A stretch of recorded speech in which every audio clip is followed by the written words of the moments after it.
শ্রেণীর গণিত বিষয়ের নবম অধ্যায়ের অনুশীলনীর ৯৯ পৃষ্ঠার সমাধান করতে যাচ্ছি।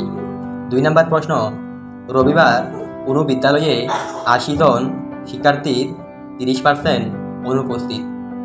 ওই দিন উপস্থিত শিক্ষার্থীর সংখ্যা কত? আমরা সমাধানে লিখলাম প্রশ্ন থেকে ৮০ জন শিক্ষার্থীর ৩০% অনুপস্থিত। সুতরাং অনুপস্থিত শিক্ষার্থী সমান ৮০ গুণ ৩০%।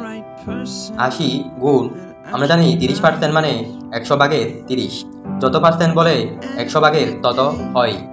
৮০ গুণ ৩০, ৮০ সাথে ৩০ গুণ করলে আমরা পাই ২৪০০।